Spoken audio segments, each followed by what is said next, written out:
બનાસકાંઠા જિલ્લાના લાખણી તાલુકાના નાના કાપરા ગામે સ્થિત પવિત્ર આશ્રમ ખાતે ભવ્ય પ્રાણ પ્રતિષ્ઠા મહોત્સવ માટે તડામાર તૈયારીઓ હાથ ધરવામાં આવી છે। આ ઉજવણી માત્ર એક ધાર્મિક કાર્યક્રમ નહીં, પરંતુ ઉત્તર ગુજરાતના ઇતિહાસમાં સ્મરણ રહે તેવી આધ્યાત્મિક ઘટના બની રહે તેવી શક્યતા છે। 250 એકર જેટલી વિશાળ જમીન પર 16 ડૂમના વિશાળ શામિયાણા તૈયાર થઈ રહ્યા છે।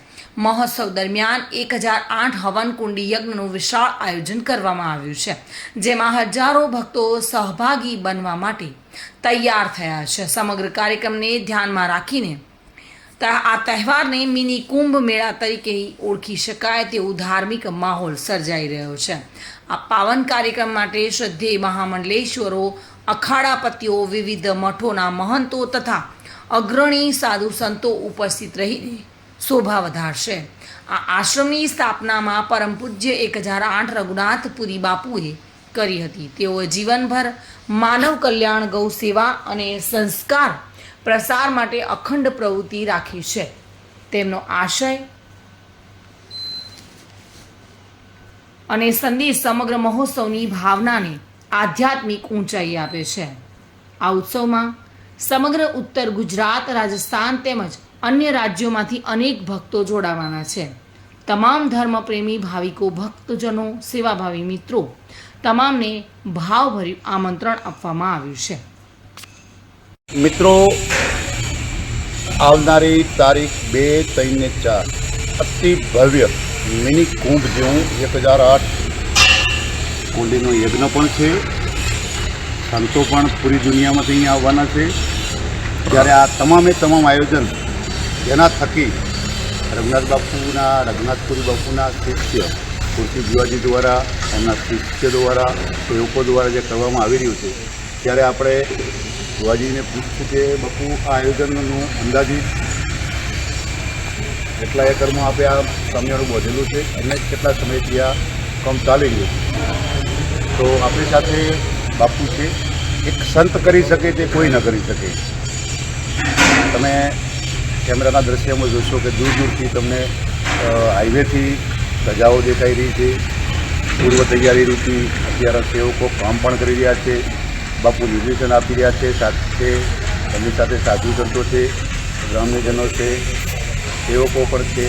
તો બાપુ, આપણે આવનારી તારીખ 2 થી 4 આ દરમિયાન આપણે અહીંયા સૌમાનું લાખણીજીમાંનો પ્રાણ પ્રતિષ્ઠા મહોત્સવ યોજાઈ રહ્યું છે। રઘુનાથપુરી બાપુની પરમ કૃપાથી અત્યારે આયોજન લગભગ મારા માનો જેવું ગુજરાતની અંદર એક મોટું ભવ્ય આયોજન થશે, જે મિની કુંભ જેવું અહીંયા લાગશે। તો બાપુ, આપના મોઢાથી આ રઘુનાથપુરી આશ્રમ નાના કાપરા, તાલુકો લાખણી, જિલ્લો બનાસકાંઠા, ઉત્તર ગુજરાતમાં એ પરમ તપસ્વી માનસર 1008 એ રઘુનાથપુરી બાપુનો અહીં આગળ નાના કાપરાની અંદર આશ્રમ છે। એની અંદર માં લાખણીથી રઘુનાથપુરી બાપુ અને રહોમાની ભવ્ય પ્રાણ પ્રતિષ્ઠા મહોત્સવ યોજાવા જઈ રહ્યો છે।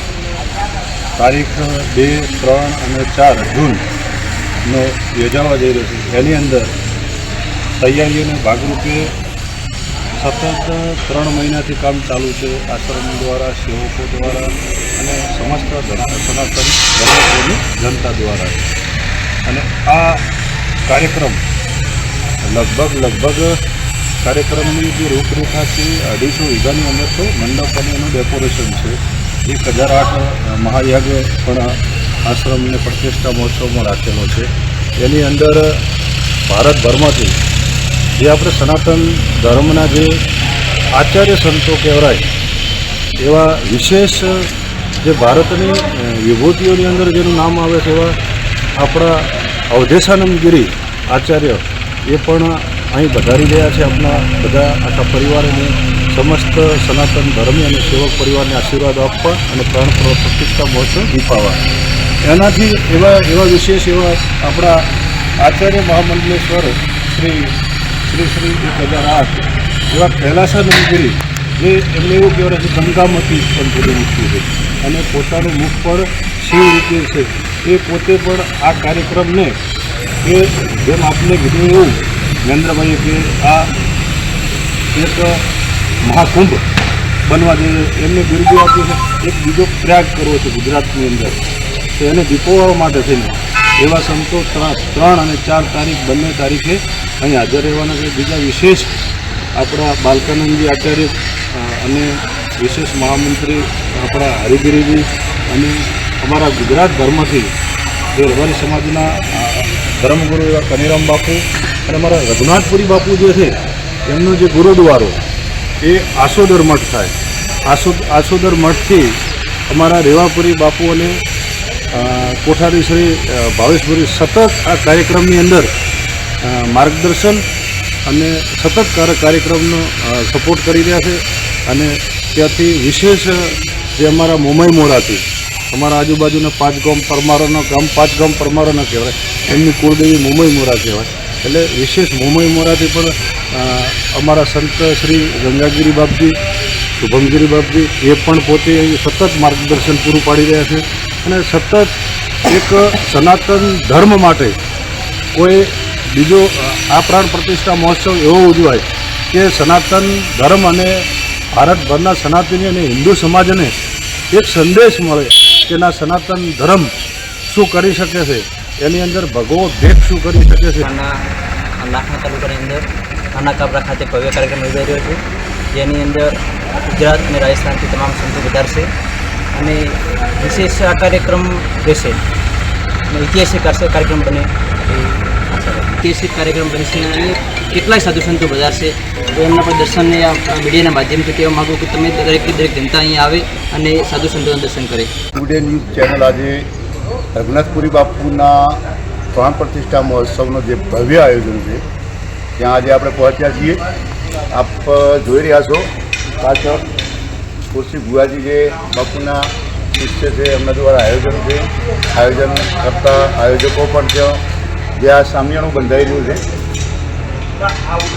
એમાં સભા મંડપ છે ભવ્ય અતિ ભવ્ય જે એની કોતરણી કામ છે અહીંયા સ્થાન ઉપર કરવામાં આવી રહેલી છે. આ સાધુ સંતો સંત મેળાવડો કરવા માટેનું આ મંડપ બાંધવામાં આવ્યું છે, જેને મંડપ ના કહી શકાય, એક આલિશાન જે ડોમ ઊભો કરવામાં આવ્યો છે. અહીંયા કથા પ્રતિષ્ઠા દરમિયાન લાખો લોકો આવશે. જ્યાં રઘુનાથ બાપુના પ્રાણ પ્રતિષ્ઠામાં 1008 કોટી યજ્ઞ પણ થવાનો છે. જ્યારે આ તમામ કામનું નિરીક્ષણ કરી રહ્યા છે સાધુ સંતો તેમજ આયોજક મિત્રો દ્વારા આવનારી તારીખ 4 છઠ્ઠા મહિનાની અહીંયા ભવ્ય આયોજન થવા જઈ રહ્યું છે. હજી 15 દિવસની વાર હોવા છતાં તમે અત્યારે જોઈ શકો છો વ્યવસ્થાના ભાગરૂપે અમે આવતા હતા ત્યારે જોયું હતું દૂર દૂરથી. હજી આની પાછળ પણ જગ્યા છે, બાજુમાં પણ જગ્યા છે, સામિયાણું બાંધવામાં આવી રહ્યું છે. 1-2 મહિનાથી કામ ચાલુ છે. પુષ્કળ માત્રામાં અહીંયા લોકો આવશે. તમને મિની કુંભ જેવું દ્રશ્ય ત્યાં પ્રતિષ્ઠા દરમિયાન દેખવા મળશે. મહેન્દ્ર ઓઝા સાથે bureau report, today Gujarati news.